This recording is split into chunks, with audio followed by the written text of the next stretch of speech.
નમસ્કાર વિદ્યાર્થી મિત્રો, આજના ઓનલાઈન એજ્યુકેશનમાં આપ સૌનું હાર્દિક સ્વાગત છે. તો વિદ્યાર્થી મિત્રો, આજે આપણે નવું ચેપ્ટર જે ચેપ્ટર નંબર 15 છે તો તેના વિશેનો અભ્યાસ છે એ કરીશું.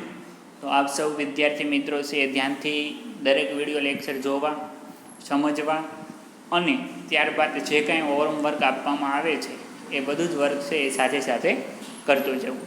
તો વિદ્યાર્થી મિત્રો, અગાઉ આપણે જોઈએ તો 3 ચેપ્ટર પૂરા કરેલા છે. ચેપ્ટર નંબર 1, 2, 8 અને હવે આજે છે 15. તો આ ત્રીજા વિભાગનું અર્થશાસ્ત્રનું જે ચેપ્ટર છે એ ચેપ્ટર નંબર 15 છે.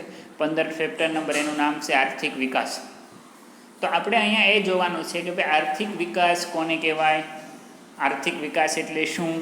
તો આપણે અહીંયા ભારત દેશનો આર્થિક વિકાસ કઈ રીતે થાય છે, આર્થિક વિકાસ સાધવા માટે શું કરવાનું હોય છે, એના વિશેનો અભ્યાસ છે એ આ ચેપ્ટરની અંદર કરીશું. તો પ્રત્યેક વ્યક્તિની પ્રત્યેક સવાર અલગ અલગ હોય છે. કેટલાક લોકો ભૌતિક સુખ સુવિધાથી ભરપૂર જીવન જીવે છે, પરંતુ વિશ્વની મોટાભાગની વસ્તી જીવન અસ્તિત્વ ટકાવી રાખવા સંઘર્ષ કરતી જોવા મળે છે. કે ભાઈ દરેક વ્યક્તિની દરેક સવાર છે અલગ અલગ હોય.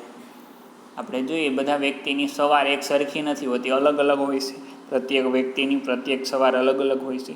કેટલાક લોકો ભૌતિક સુખ સુવિધાથી ભરપૂર જીવન જીવે છે. ઘણા બધા લોકો જોઈએ તો ભૌતિક સુખ સુવિધા એટલે કે જીવન જીવવા માટેની તમામ સુખ સુવિધા જે સગવડ છે એનાથી ભરપૂર જીવન જીવે છે, પરંતુ વિશ્વની મોટાભાગની વસ્તી જોઈએ તો જીવન અસ્તિત્વ પોતાનું ટકાવી રાખવા માટે સંઘર્ષ કરતી જોવા મળે છે.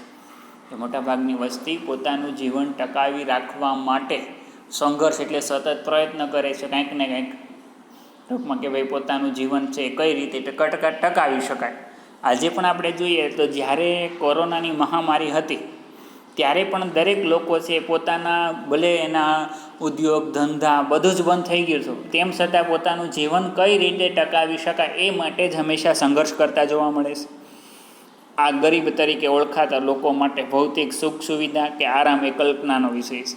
કે જે ગરીબ લોકો છે તેના માટે જોઈએ તો ભૌતિક સુખ સુવિધા આરામ એ કલ્પના એટલે માત્ર એક કલ્પના, વિચારવાનું જ રૂપ. કે આવા જે ગરીબ વર્ગના લોકો છે જેને પૂરતું ખોરાક પણ મળતો નથી, તો એ લોકોને આરામ કરવો, ભૌતિક સુખ સુવિધા મેળવવી એ માત્ર એને કલ્પના એટલે કે વિચાર, કલ્પના કરવાનો જ વિષય છે. આવી પરિસ્થિતિ કેવી રીતે ઉદ્ભવી, આ પરિસ્થિતિમાંથી બહાર કેવી રીતે નીકળવું વગેરે જેવા પ્રશ્નોનો ઉત્તર છે એ આપણે આ ચેપ્ટરની અંદર મેળવીશું. તો સૌથી પહેલાં આર્થિક વિકાસ. તો આર્થિક વિકાસ કોને કહેવાય, આર્થિક વિકાસ એટલે શું, એના વિશેનો અભ્યાસ છે એ આપણે કરીએ. આજના આધુનિક યુગમાં વિશ્વનો પ્રત્યેક દેશ વિકાસ માટે પ્રયત્ન કરે છે.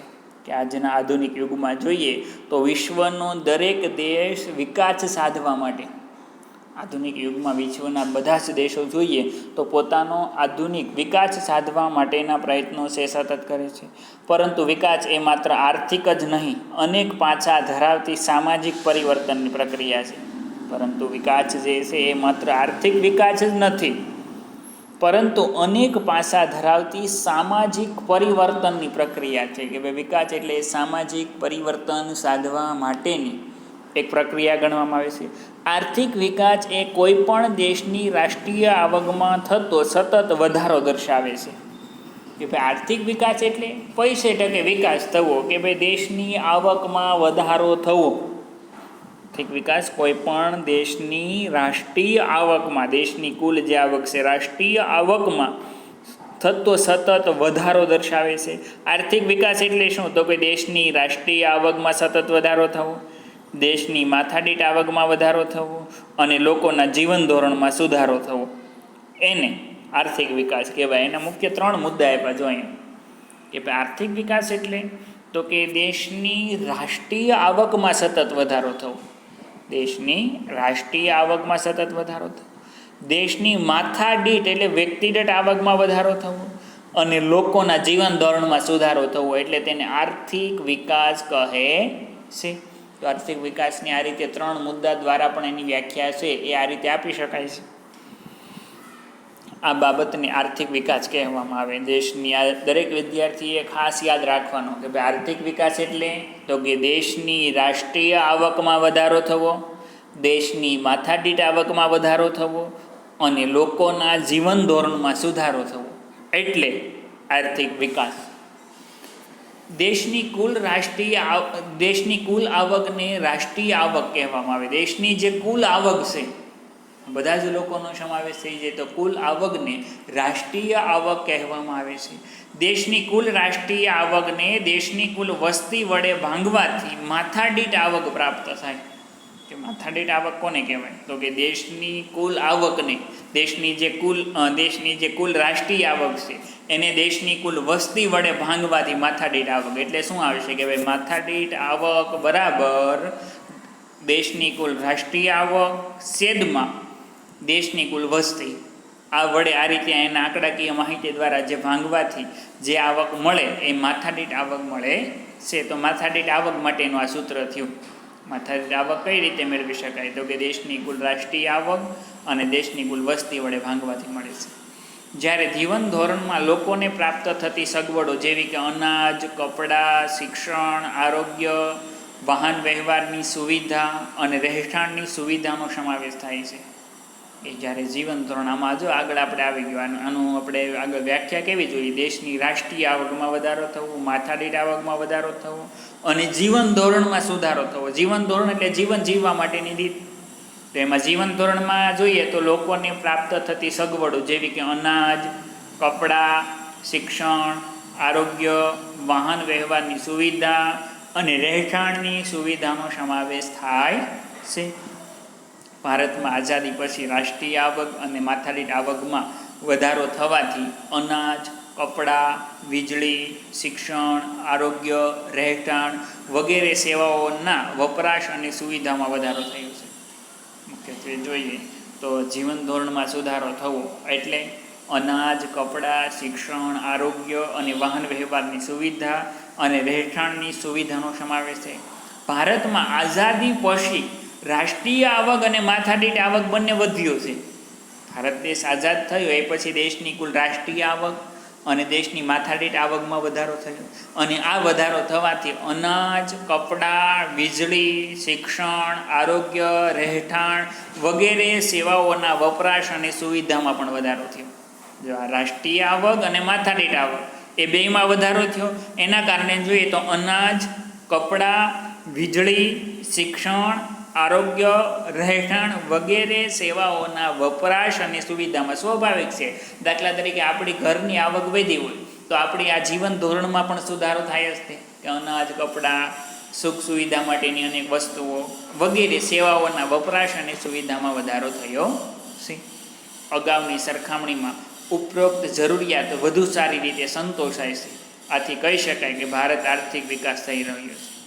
અગાઉની એટલે કે આગળના જે વર્ષ, આઝાદી પહેલાંના જે સમય છે એની સરખામણીમાં ઉપરોક્ત જરૂરિયાત એટલે કે ઉપરની જરૂરિયાત વધુ સારી રીતે સંતોષાય છે. આથી કહી શકાય કે ભારતમાં આર્થિક વિકાસ થઈ રહ્યો છે. એટલા માટે કહી શકાય કે ભારત દેશમાં આર્થિક વિકાસ થઈ રહ્યો છે. તો આ વાત થઈ આપણે અહીંયા જે સમજ્યા તે આર્થિક વિકાસ થયો. આર્થિક વિકાસ એટલે શું, આર્થિક વિકાસ કોને કહેવાય, એની વિશેની સમજૂતી છે એ આપણે અહીંયા મેળવી. એ પછી અહીંયા જો ભારતની રાષ્ટ્રીય આવક આપી, ભારતની રાષ્ટ્રીય આવક જીડીપી એટલે કે કુલ ઘરેલું પેદાશ, જીડીપી 2011-12માં 2015-16ના ભાવ પ્રમાણે 2011-12માં, પરંતુ 2015-16ના ભાવ પ્રમાણે જોઈએ તો 87,37,039 કરોડ રૂપિયા હતી, જે વધી અને 2015-16માં જોઈએ તો 1,35,67,192 કરોડ રૂપિયા થઈ. આપણે દેશની કુલ રાષ્ટ્રીય આવક જોઈએ તો ઘણી બધી જોવા મળે છે. એ પછી અહીંયા એક તફાવત છે, આર્થિક વૃદ્ધિ અને વિકાસ. કે ભાઈ આર્થિક વૃદ્ધિ અને વિકાસ આમ જોઈએ ને તો બંને એક સિક્કાની બે બાજુ ગણાય. કારણ કે વિકાસ ક્યારે થાય તો કે વૃદ્ધિ થાય ત્યારે, અને વૃદ્ધિ ક્યારે થાય તો કે વિકાસ થાય ત્યારે. આ એકબીજાની સાથે સંકળાયેલું એક સિક્કાની બે બાજુ છે એમ પણ કહી શકાય. સામાન્ય રીતે આર્થિક વૃદ્ધિ અને આર્થિક વિકાસ બંને શબ્દો વધારો દર્શાવે છે કે કોઈ પણ વસ્તુમાં વધારો થવો, સુધારો થવો. આર્થિક વિકાસ અને વૃદ્ધિ બંને શબ્દો છે એ વધારો દર્શાવે છે.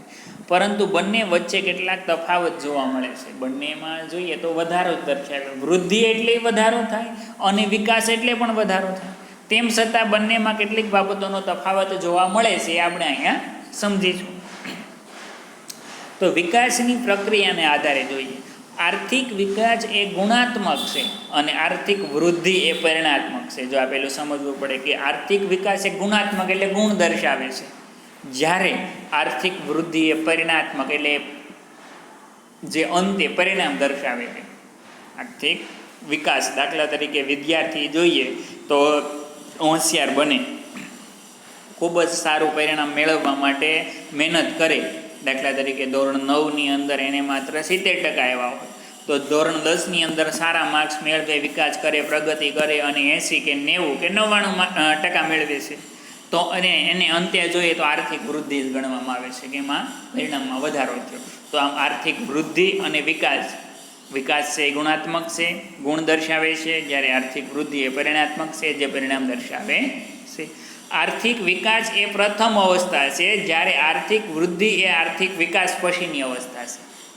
આર્થિક વિકાસ છે એ પ્રથમ અવસ્થા છે કે સૌથી પહેલાં આર્થિક વિકાસ થાય અને પછી વિકાસ થઈ ગયા પછી વૃદ્ધિ થાય. એટલે આર્થિક વિકાસ એ પ્રથમ અવસ્થા છે, જ્યારે આર્થિક વૃદ્ધિ એ આર્થિક વિકાસ પછીની અવસ્થા છે. આર્થિક વૃદ્ધિ એ શું છે? પહેલાં વિકાસ થાય પછી એની વૃદ્ધિથી થઈ ગણાય. તો આર્થિક વિકાસ એ પ્રથમ અવસ્થા છે, જ્યારે આર્થિક વૃદ્ધિ એ જોઈએ તો વિકાસ પછીની અવસ્થા છે. તો આ વિકાસની પ્રક્રિયાને આધારે થયું આર્થિક વૃદ્ધિ અને વિકાસ વચ્ચેનો તફાવત. એ પછી અર્થતંત્રમાં થતા પરિવર્તનને આધારે, અર્થતંત્રમાં જે કાંઈ પરિવર્તન આવે એના આધારે જોઈએ તફાવત. અર્થતંત્રમાં થતા નવા સંશોધનોના આધારે ઉત્પાદનમાં થતો વધારો એ આર્થિક વિકાસ છે.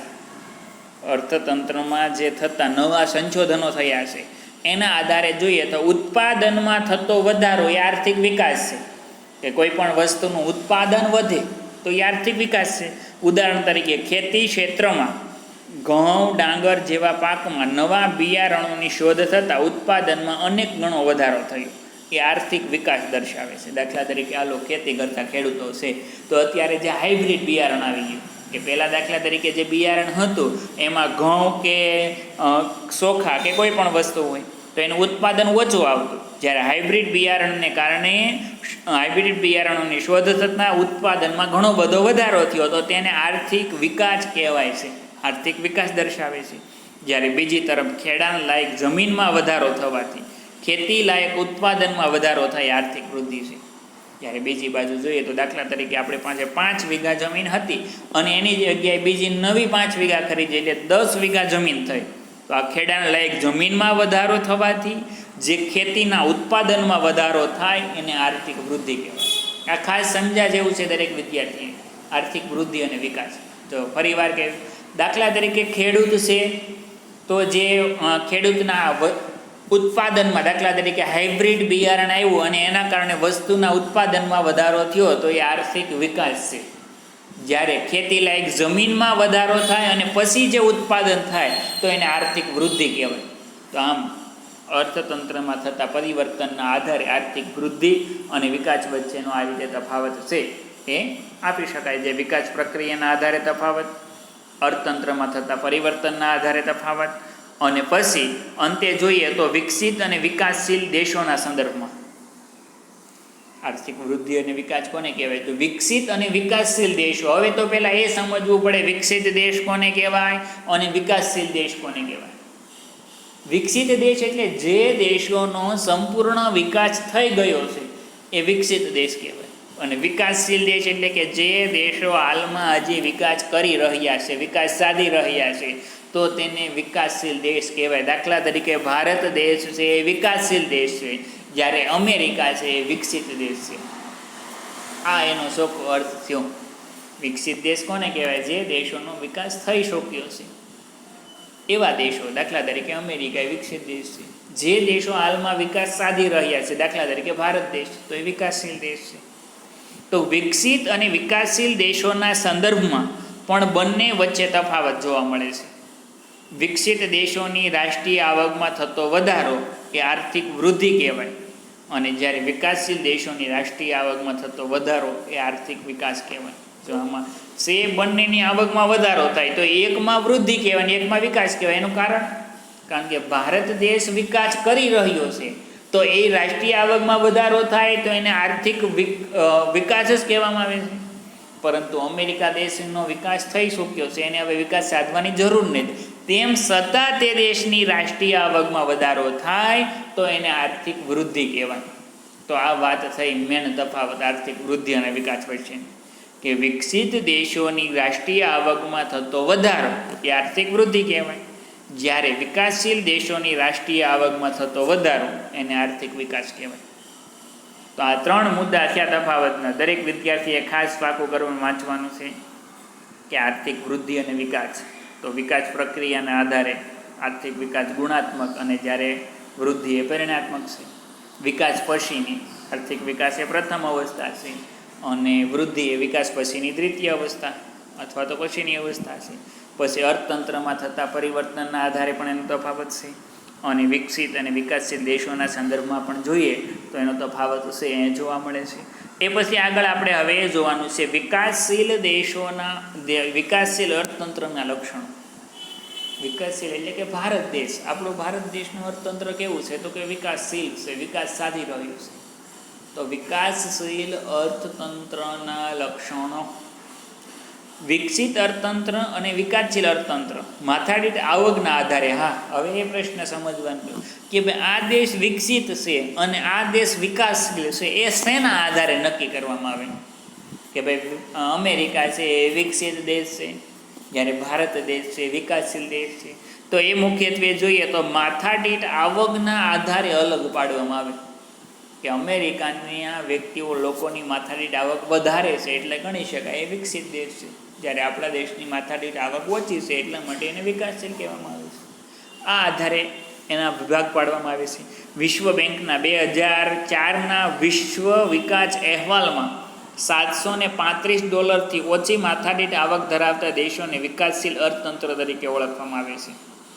વિશ્વ બેંકના 2004ના વિશ્વ વિકાસ અહેવાલ પ્રમાણે, વિશ્વ બેંકના 2004ના વિશ્વ વિકાસ અહેવાલ પ્રમાણે જોઈએ તો $735 કે જે દેશની માથાદીઠ આવક $735 કરતાં ઓછી છે તે દેશોનો સમાવેશ છે વિકાસશીલ અર્થતંત્ર તરીકે ઓળખવામાં આવે છે. જ્યારે 735 કરતાં વધારે છે તેને વિકસિત અર્થતંત્ર અથવા તો વિકસિત દેશ તરીકે ઓળખવામાં આવે છે. તો આપણે અહીંયા જોવાના છે લક્ષણો એ વિકાસશીલ દેશોના લક્ષણો એમ પણ કહી શકાય, વિકાસશીલ અર્થતંત્રના લક્ષણો એ પણ કહી શકાય. તો વિકાસશીલ અર્થતંત્રના લક્ષણો જોઈએ તો સૌથી પહેલું જ છે નીચી માથાદીઠ આવક. કે જે વિકાસશીલ દેશ છે ને એની માથાદીઠ આવક નીચી હોય છે, એના કારણે એ વિકાસશીલ દેશમાં એનો સમાવેશ થયો છે. વિકાસશીલ દેશોની રાષ્ટ્રીય આવક નીચી જોવા મળે છે. વિકાસશીલ દેશોની રાષ્ટ્રીય આવક છે નીચે જોવા મળે છે, જ્યારે વસ્તી વૃદ્ધિનો દર વધુ હોવાથી માથાદીઠ આવક નીચે રહે છે. જ્યારે વસ્તી વૃદ્ધિનો દર, કારણ કે આવા દેશો જે વિકાસશીલ દેશો છે એમાં વસ્તીનું પ્રમાણ વધારે છે, વસ્તી વૃદ્ધિનો દર વધારે હોવાથી માથાદીઠ આવક છે એ નીચી રહે છે. નીચી માથાદીઠ આવકને કારણે જીવન ધોરણ પણ નીચું રહેવા પામે છે, કારણ કે માથાદીઠ આવક જ નીચી છે, ઓછી છે, તો લોકોનું જીવન ધોરણ પણ ઓછું રહેવાનું છે. દાખલા તરીકે ભારત દેશ છે એમાં વસ્તીનું પ્રમાણ વધારે છે, વસ્તી વૃદ્ધિનો દર પણ વધારે છે, એના કારણે માથાદીઠ આવક પણ નીચી છે, અને માથાદીઠ આવક નીચી છે એના કારણે લોકોનું જીવન ધોરણ છે એ પણ નીચું છે. તો આ પહેલો જ મુદ્દો થયો, નીચી માથાદીઠ આવક એ વિકાસશીલ અર્થતંત્રના લક્ષણો. એની અંદર પહેલો જ મુદ્દો નીચી માથાદીઠ આવક. પછી બીજું છે વસ્તી વૃદ્ધિ, કે ભાઈ વિકાસશીલ અર્થતંત્રનું બીજું લક્ષણ છે વસ્તી વૃદ્ધિ, વસ્તીમાં સતત વધારો થવો.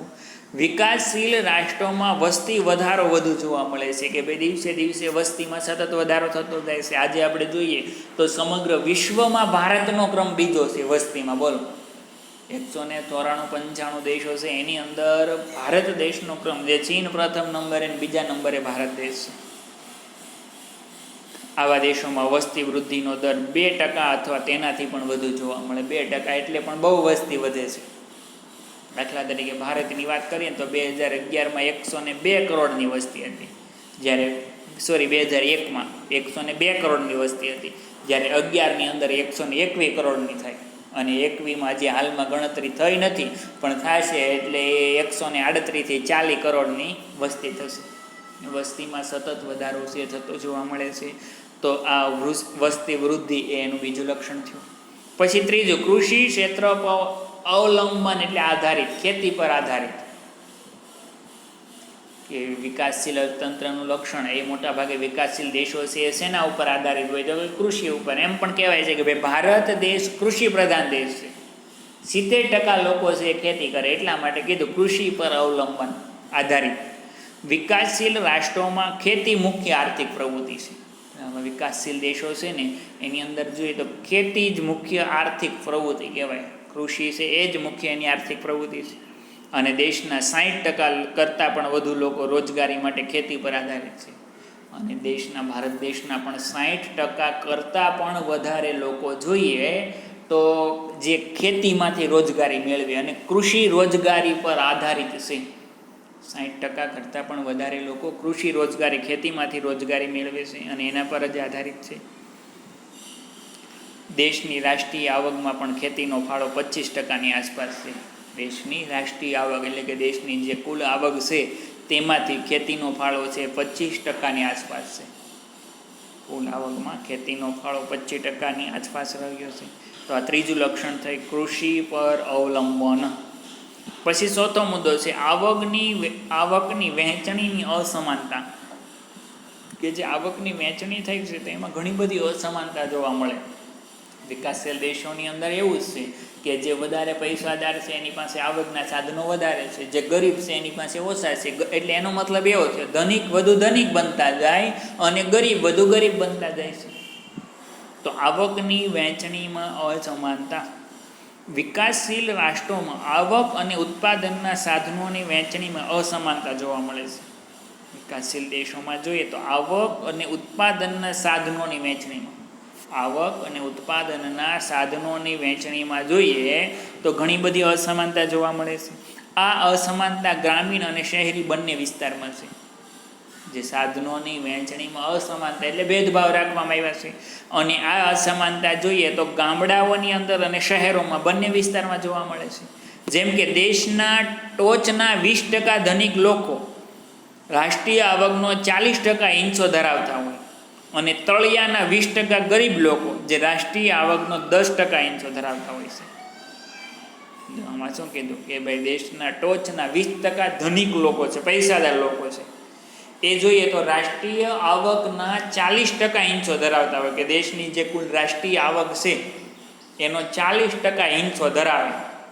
દેશની કુલ રાષ્ટ્રીય આવકનો 40% હિસ્સો, 40% જે દેશની કુલ રાષ્ટ્રીય આવક ધરાવતા હોય છે. અને જ્યારે તળિયાના 20% લોકો છે એટલે કે ગરીબ લોકો એ રાષ્ટ્રીય આવકનો 10%. કેટલી અસમાનતા થઈ કે ટોચના 20% લોકો છે એ દેશની કુલ આવકમાં 40% હિસ્સો ધરાવે છે, જ્યારે તળિયાના 20% છે એ માત્ર 10% હિસ્સો ધરાવે છે. એટલે 30%નો તફાવત થાય. આમ વિકાસશીલ રાષ્ટ્રોમાં આવક અને સંપત્તિનું કેન્દ્રીકરણ ધનિક લોકોના હાથમાં છે. આ રીતે કહીએ તો વિકાસશીલ દેશોમાં આવક અને સંપત્તિનું કેન્દ્રીકરણ કે ભાઈ વધારે પડતી આવક અને સંપત્તિ કોની પાસે છે તો કે મુખ્યત્વે જોઈએ તો જે ધનિક લોકોના હાથમાં એનું કેન્દ્રીકરણ થયેલું જોવા મળે છે. તો આવકની વહેંચણીમાં અસમાનતા. પછી 5મા નંબરે પાંચમું લક્ષણ જે છે એ બેરોજગારી. કે ભાઈ વિકાસશીલ દેશોની અંદર વધારે પડતા લોકો છે એ બેરોજગાર હોય છે, જે રોજગારીની શોધમાં હોય પરંતુ તેને રોજગારી મળતી નથી. બેરોજગારી એ વિકાસશીલ દેશોનું મહત્વનું લક્ષણ ગણી શકાય.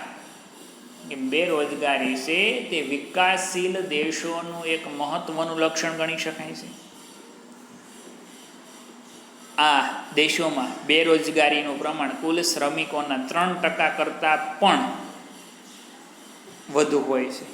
આ દેશમાં બેરોજગારીનું પ્રમાણ જોઈએ તો કુલ શ્રમિકો એટલે બેરોજગાર લોકો થયા, શ્રમિકોના 3% કરતાં પણ બેરોજગારીનું પ્રમાણ છે વધારે હોય છે. આ દેશોમાં બેરોજગારી જુદા જુદા સ્વરૂપે જેવી કે મોસમી બેરોજગારી, સૂપી બેરોજગારી, ઔદ્યોગિક બેરોજગારી, આ બધા બેરોજગારીના પ્રકાર છે. એના વિશે જે આગળ આપણે અભ્યાસ કરવાનો છે. એના 7 પ્રકાર છે બેરોજગારીના, 6 કે 7. એ બધા પ્રકાર વિશે અભ્યાસ કરીશું આગળ. તો આ દેશોમાં બેરોજગારી જુદા જુદા સ્વરૂપે મોસમ પ્રમાણે સૂપી બેરોજગારી, ઔદ્યોગિક બેરોજગારી વગેરે જોવા મળે છે. જે બેરોજગારી લાંબા ગાળાની હોય છે, કે મોટાભાગે આવા વિકાસશીલ દેશોની અંદર જોઈએ, ભારત જેવા દેશોની અંદર, તો બેરોજગારી છે એ લાંબા ગાળાની, લાંબા સમય સુધી ચાલતી હોય છે. એ પછી ગરીબી, જો આમ જોઈએ તો આનો પાર્ટ પણ સ્પેશિયલ આવશે, બેરોજગારી ગરીબીનું. તો બેરોજગારી અને ગરીબી બંને સગી બહેનો છે એમ પણ કહી શકાય, અને એક સિક્કાની 2 બાજુ છે એમ પણ કહી શકાય. જ્યાં ગરીબી હોય ત્યાં બેરોજગારી હોય. દાખલા તરીકે બેરોજગાર કોણ હોય? તો કે ગરીબ વ્યક્તિ. અને ગરીબ ક્યારે બને? તો કે જ્યારે રોજગારી ન મળે ત્યારે. તો ગરીબી એ વિકાસશીલ રાષ્ટ્રનું લક્ષણ છે. ગરીબી છે વિકાસશીલ રાષ્ટ્ર એટલે કે વિકાસશીલ દેશનું મુખ્ય લક્ષણ છે. જે લોકો પોતાની પ્રાથમિક જરૂરિયાત જેવી કે અનાજ, કપડાં, રહેઠાણ, શિક્ષણ અને આરોગ્ય વગેરે સંતોષી શકતા ન હોય તેને ગરીબ ગણવામાં આવે. ગરીબ એ વિકાસશીલ રાષ્ટ્રનું મુખ્ય લક્ષણ છે.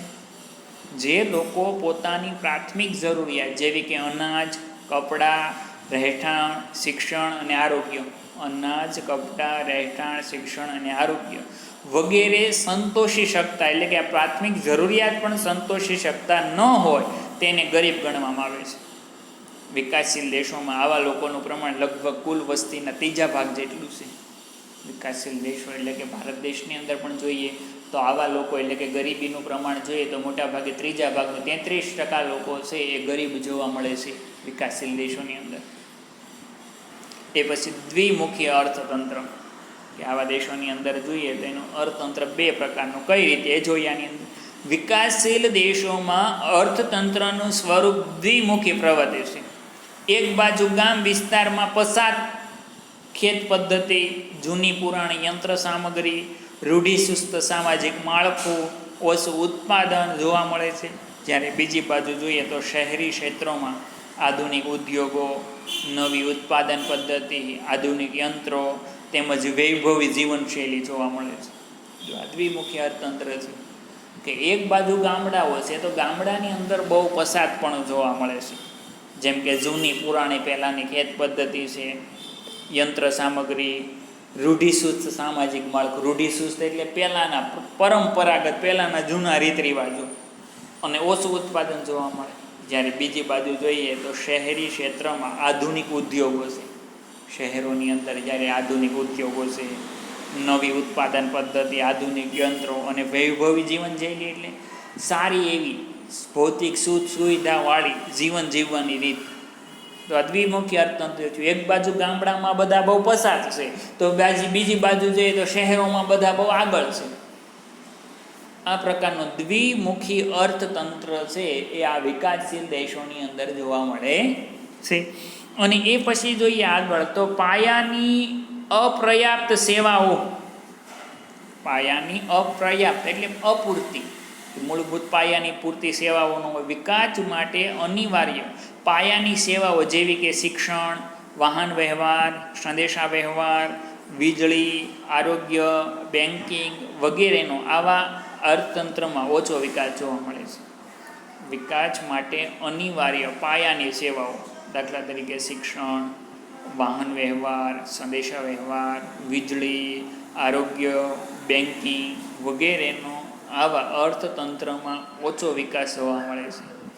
જે દેશના વિકાસ માટે અવરોધક છે, કે પૂરતા પ્રમાણમાં ટૂંકમાં સુવિધા ન મળે એના કારણે પણ દેશનો વિકાસ થતો નથી. વિકાસ સાધવો હોય તો એના માટે દેશની અંદર સંપૂર્ણ આધુનિક વિકાસ સાધવા માટેની સુવિધા હોવી જોઈએ. તો આ સુવિધા અપર્યાપ્ત પાયાની સુવિધાને કારણે પણ જોઈએ તો દેશનો વિકાસ છે એ અવરોધક બને છે. તો આ મુખ્યત્વે 8 લક્ષણો થયા. અહીંયા હજી આગળ છે 9મું લક્ષણ. 9 લક્ષણ છે ટોટલ વિકાસશીલ અર્થતંત્રના લક્ષણો. એમાં 9મું લક્ષણ, વિકાસશીલ દેશોમાં દેશ વિદેશ વ્યાપારનું સ્વરૂપ અને માળખું અલગ જોવા મળે છે. આંતરરાષ્ટ્રીય વેપાર એટલે કે એક દેશથી બીજા દેશ સાથેનો વેપાર એને આંતરરાષ્ટ્રીય વેપાર કહેવાય. જે આયાત નિકાસ કરે છે એ. તો વિકાસશીલ દેશોમાં વિદેશ વ્યાપારનું સ્વરૂપ અને માળખું અલગ અલગ જોવા મળે છે. આ દેશો મુખ્યત્વે કૃષિ પેદાશો અને બગીચા પેદાશો તેમજ કાશી ધાતુઓની નિકાસ કરતા હોય છે. આ વિકાસશીલ દેશો જોઈએ તો મોટાભાગે કેવી વસ્તુની નિકાસ કરે છે? તો કે મોટાભાગે જોઈએ તો કૃષિ પેદાશ, ખેતીમાંથી જે વસ્તુનું ઉત્પાદન થાય તે, બગીચામાંથી ઉત્પાદન થાય તે, અને કાશી ધાતુ, જે કાચું, દાખલા તરીકે કાપડ ઉદ્યોગ છે તો એના માટે કાચો માલ છે, તો આવી કાશી કોઈ પણ બીજી અન્ય ધાતુ, ખનિજ વગેરેની નિકાસ કરતા હોય છે. આ પ્રકારની નિકાસોની માંગ ઓછી હોય છે. જો આ પ્રકારની એટલે કે કાચા માલની માંગ ઓછી હોય, દાખલા તરીકે તૈયાર માલ આપણે જોઈએ તો રૂની માંગ ઓછી હોય, પરંતુ એમાંથી બનતો જે કાપડની માંગ વધારે હોય. તો આ રીતે કાચા માલની માંગ છે ઓછી હોય છે અને તેનો ભાવ છે એ પણ નીચો હોય છે, જેથી નિકાસોની કમાણી ઓછી થાય છે. કે આવો મોટાભાગે ભારત દેશ છે તો આવી વસ્તુની નિકાસ કરે, બીજા દેશમાં મોકલે. કૃષિ પેદાશો, બગીચા પેદાશો, કાચી ધાતુની નિકાસ કરતા હોય છે. આ પ્રકારની નિકાસોની માંગ ઓછી હોય છે અને એના ભાવો પણ નીચા હોય છે, જેના કારણે નિકાસોની અંદર કમાણી છે એ પણ ઓછી થાય, કમાણી પણ થતી નથી. જ્યારે આયાતો ઔદ્યોગિક પેદાશો અને યંત્ર સામગ્રીની, જ્યારે આપણે આયાત એટલે જે વિદેશમાંથી જે બીજી કાંઈ પણ વસ્તુ મંગાવીએ છીએ તો એ શું હોય? તો કે ઔદ્યોગિક પેદાશો હોય, યંત્ર સામગ્રી હોય, અને એનો ભાવ છે એ પણ બહુ ઊંચો હોય છે. દાખલા તરીકે આપણે જે મોકલીએ છીએ એના બદલામાં જે વસ્તુ મંગાવીએ છીએ, જે ઔદ્યોગિક પેદાશ છે એટલે કે ઉદ્યોગોની અંદર તૈયાર થયેલી વસ્તુ, યંત્ર સામગ્રી છે, આ વસ્તુના ભાવ વધુ હોવાથી આયાતો પાછળનું ખર્ચ વધે છે. કે આ વસ્તુના ભાવ વધારે છે એટલે આપણે જે વસ્તુ મંગાવીએ એમાં એની પાછળ એના ભાવ ખૂબ જ વધારે હોય છે.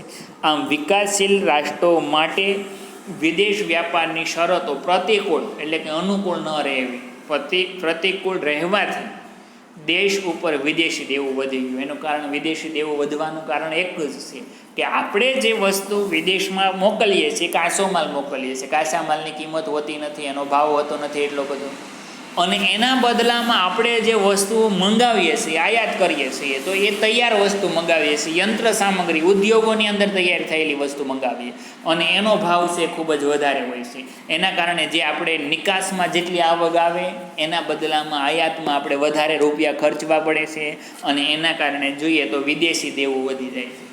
કારણ કે નિકાસ કરતાં આયાત વધી જાય છે અને વિદેશી દેવું છે એ પણ વધી જાય છે. આમ વિકાસશીલ દેશોમાં મુખ્યત્વે ઉપર મુજબના લક્ષણો જોવા મળે. વિકાસશીલ દેશોમાં જોઈએ તો મુખ્યત્વે ઉપર મુજબના લક્ષણો જોવા મળે છે. ભારત વિકાસશીલ રાષ્ટ્ર હોવાથી ઉપરના લક્ષણો વધતે ઓછે અંતે પણ ભારતને લાગુ પડે. આમ તો બધા લાગુ પડે જ છે કે ભાઈ ભારત દેશ છે એ પણ વિકાસશીલ દેશ છે, અને આ બધા જ ઉપરના લક્ષણો છે એ ભારત દેશને પણ લાગુ પડે છે. તો આ વાત છે આપણે વિકાસશીલ અર્થતંત્રના લક્ષણો કહો તો પણ ચાલે, અને વિકાસશીલ દેશોના લક્ષણો કહો તો પણ ચાલે. તો આ મુખ્યત્વે 9 લક્ષણ છે. વિકાસશીલ અર્થતંત્રના કેટલા લક્ષણો છે? તો કે 9. તો દરેક વિદ્યાર્થીએ 9 લક્ષણ છે એ પોતાની બુકમાં લખી અને પાકા કરવાના, બરાબર. અને એ પછી આગળ આપણે જે જોવાનું છે આર્થિક અને બિન આર્થિક પ્રવૃત્તિ. આર્થિક પ્રવૃત્તિ અને બિન આર્થિક પ્રવૃત્તિ. તો આર્થિક પ્રવૃત્તિ કોને કહેવાય, બિન આર્થિક એ આપણે જોવાનું છે. ભારતીય અર્થતંત્રનો પરિચય મેળવતા પહેલાં આપણે આર્થિક અને બિન આર્થિક પ્રવૃત્તિનો અભ્યાસ કરીએ. તો સૌથી પહેલાં આર્થિક પ્રવૃત્તિ. આવક મેળવવાના કે ખર્ચ કરવાના હેતુથી કરવામાં આવતી પ્રવૃત્તિને આર્થિક પ્રવૃત્તિ કહેવાય. આવક મેળવવાના કે ખર્ચ કરવાના હેતુથી જે પ્રવૃત્તિ કરવામાં આવે એને આર્થિક પ્રવૃત્તિ. દાખલા તરીકે ખેડૂત છે તો ખેડૂત જે ખેતરની અંદર હાલમાં વરસાદ થાય ત્યારથી માંડીને મહેનત કરવા માંડે, ખર્ચ કરે છે, અથવા તો અત્યારે બિયારણ વાવશે, ખાતર નાખશે, દવાનો છંટકાવ કરશે, આ બધું કરશે. ખર્ચ કરે શું કામ?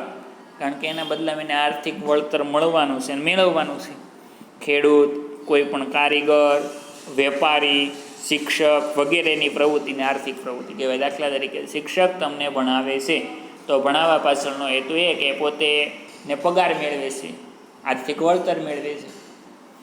તો આ રીતે આર્થિક પ્રવૃત્તિ, તો આ ખાસ યાદ રાખવાનું છે. આ પણ વ્યાખ્યા ઘણીવાર પૂછે, આર્થિક પ્રવૃત્તિ એટલે શું, અથવા તો બિન આર્થિક પ્રવૃત્તિ. તો ફરીવાર આવક મેળવવાના કે ખર્ચ કરવાના હેતુથી કરવામાં આવતી પ્રવૃત્તિને આર્થિક પ્રવૃત્તિ કહે છે. દાખલા તરીકે ખેડૂત, કારીગર, વેપારી, શિક્ષક વગેરેની પ્રવૃત્તિને આર્થિક પ્રવૃત્તિ કહે છે. જ્યારે બિન આર્થિક પ્રવૃત્તિ હવે જોવાનું છે આપણે, જે પ્રવૃત્તિનો હેતુ આવક મેળવવાનો કે ખર્ચ કરવાનો ન હોય તે પ્રવૃત્તિને બિન આર્થિક પ્રવૃત્તિ કહેવાય. કે જે પ્રવૃત્તિનો હેતુ આવક મેળવવાનો કે ખર્ચ કરવાનો ન હોય તેવી પ્રવૃત્તિને દાખલા તરીકે જે કાંઈ પ્રવૃત્તિ કરે એમાંથી કોઈ આવકની આશા રાખવામાં ન આવતી હોય, કોઈ ખર્ચ કરવાની આશા ન રાખવામાં આવતી હોય, એવી પ્રવૃત્તિને બિન આર્થિક પ્રવૃત્તિ. દાખલા તરીકે માતા બાળકનો ઉછેર કરે તો એની એ પ્રવૃત્તિ બિન આર્થિક, એમાં એનો કોઈ હેતુ એવો નથી કે હું ભાઈ ઉછેર કરીને પછી એમાંથી આવક મેળવી અથવા તો એમાં હું ખર્ચ કરું છું તો આવક મેળવવા માટે કરું છું, એવો કોઈ પ્રકારનો હેતુ હોતો નથી. તો તેને બિન આર્થિક પ્રવૃત્તિ કહેવાય, માતા બાળકનો ઉછેર કરે. પછી વ્યક્તિ સમાજ સેવાના કામ કરે એ પણ બિન આર્થિક પ્રવૃત્તિ છે. સમાજ સેવાનું કામ, એમાં પોતાનો હેતુ આવક મેળવવા ન હોય પરંતુ માત્ર સમાજની સેવા જ કરવી. તો આ પ્રકારની જે પ્રવૃત્તિ છે તેને બિન આર્થિક પ્રવૃત્તિ કહેવામાં આવે છે. તો આ વાત થઈ આર્થિક અને બિન આર્થિક પ્રવૃત્તિ. તો આજના વિડીયો લેક્ચરની અંદર આપણે અહીંયા સુધી જ રાખશું. આગળનું ફરી એકવાર જોઈ લઈએ અને પછી હું જેટલું તમને હોમવર્ક આપું છું એ બધું જ કરવાનું છે. જો સૌથી પહેલાં તમારે શું કરવાનું છે તો કે આર્થિક વિકાસ એટલે શું, કોને કહેવાય, તો આ સમજવાનું છે. એક ફરીવાર પાઠ્યપુસ્તકમાં વાંચીને પણ સમજવું અને આમાં સમજીને પણ સમજવું. તો આર્થિક વિકાસ એટલે શું, આ પ્રશ્ન નંબર 1. આર્થિક વિકાસ એટલે શું સમજાવો, એ વ્યાખ્યા આપી અને સમજાવવાનું છે. આર્થિક વિકાસ કોને કહેવાય. પછી બીજા નંબરે આ એક તફાવત છે એ પણ લખવાનો છે. આર્થિક વિકાસ અને વૃદ્ધિ વચ્ચેનો તફાવત લખો. આના 3 મુદ્દા છે, 3 મુદ્દા લખવાના છે. અને એના પછી વિકાસશીલ અર્થતંત્રના લક્ષણો 9 છે, 9 લક્ષણો દરેકે લખવાના છે. જેમ કે નીસી માથાદીઠ આવક, વસ્તી વૃદ્ધિ, કૃષિ ક્ષેત્ર પર અવલંબન, આવકની વહેંચણીની અસમાનતા, બેરોજગારી, ગરીબી, દ્વિમુખી અર્થતંત્ર, પાયાની અપર્યાપ્ત સેવાઓ, આંતરરાષ્ટ્રીય વેપારનું સ્વરૂપ. આ 9 લક્ષણ એક સાથે ક્યારેય નથી પૂછાતા, પરંતુ એવું પૂછી શકે કે ભાઈ વિકાસશીલ અર્થતંત્રના 5 લક્ષણો જણાવો કે 4 લક્ષણો જણાવો, તો કોઈ પણ 4 ચાલે, બરાબર. એટલે આપણે લક્ષણો છે એ બધા 9 છે, ભાગા કરી નાખવાના છે વ્યવસ્થિત અને એકવાર લખવાના છે. પછી આર્થિક પ્રવૃત્તિ અને બિન આર્થિક પ્રવૃત્તિ, આની બે માત્ર વ્યાખ્યાઓનું ઉદાહરણ દે. આર્થિક પ્રવૃત્તિ એટલે શું અને બિન આર્થિક પ્રવૃત્તિ એટલે શું, આ પ્રશ્નો છે એ પણ લખવાના. એટલે કે આજ સુધીનું જેટલું વિડીયો લેક્ચરમાં સમજ્યા એ બધું જ વ્યવસ્થિત નોટબુકની અંદર લખી અને પાકું કરવાનું છે દરેક વિદ્યાર્થીએ. તો આજનો વિડીયો લેક્ચર છે એ આપણે અહીંયા પૂર્ણ કરીએ અને પછીનું આગળનું વિડીયો લેક્ચર 2ની અંદર આપણે સમજીશું.